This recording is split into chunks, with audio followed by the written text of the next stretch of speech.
आदरणीय भाई और बहनों, ऋषिकेश के घाटों पर जो लाठियां चली और सोशल मीडिया पर जो नफरत का उबाल आया है,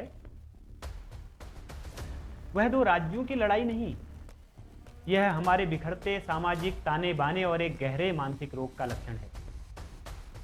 नमस्कार, मैं हूं दीपक सिंह लिस्ट परिवर्तन और आप देख रहे हैं वॉइस ऑफ परिवर्तन। जब हम महानगरों की घुटन और रोजमर्रा के तनाव से भागकर पहाड़ों की शांत वादियों में आते हैं, तो हमारा मनोविज्ञान एक अजीब भटकाव का शिकार हो जाता है।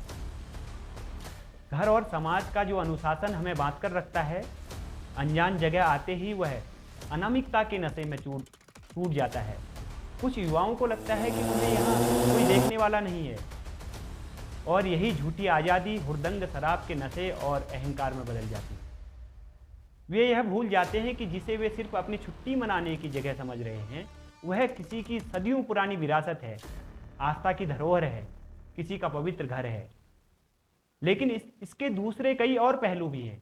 जब कोई स्थानीय समाज लंबे समय तक अपनी जमीन पर इस सांस्कृतिक अतिक्रमण को देखता है, ट्रैफिक के दबाव को झेलता है, अपनी आस्था के अपमान को चुपचाप सहता है, तो वह भीतर से एक कुंठित आक्रोश से भर जाता है। ऐसे में जब कोई एक पर्यटक सीमा पार करता है, तो वह सालों का दबा हुआ गुस्सा एक साथ भीड़ की मानसिकता बनकर फूट जाता है। भीड़ में हर इंसान अपनी व्यक्तिगत जिम्मेदारी को भूल जाता है और न्याय के नाम पर हिंसक प्रतिशोध शुरू हो जाता है।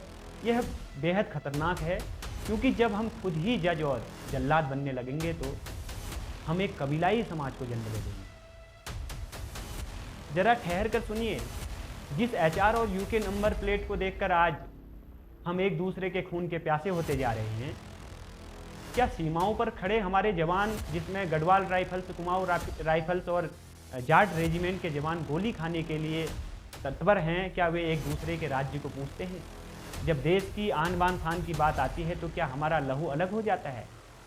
हम उस डिजिटल नफरत के शिकार होते जा रहे हैं, जिसे चंद सोशल मीडिया के इन्फ्लुएंसर्स और स्वार्थी तत्व सिर्फ अपनी व्यूज और मुनाफे के लिए हवा दे रहे हैं। वे हमारे गुस्से को बेचकर पैसा कमा रहे हैं, और हम भाई भाई आपस में लड़ रहे हैं। पर्यटन का मतलब सिर्फ उपभोग करना नहीं है, बल्कि सम्मान करना भी है। पहाड़ों में मेहमान बनकर जरूर आइए, लेकिन मालिक बनकर नहीं। और मेरे पहाड़ के भाइयों बहनों, एक की गलती की सजा पूरे समाज को मत दीजिए। जब देश एक है, जब संविधान एक है, जब आस्था का केंद्र बिंदु एक है, तिरंगा एक है, तो हमारी नागरिकता एक है, चेतना भी एक होनी चाहिए। आइए इस आत्मघाती गुस्से को शांत करें, क्योंकि हमारी सरहदें भले ही अलग हो, हमारी आत्मा और पहचान सिर्फ एक है, वह है हिंदुस्तान। जय सनातन।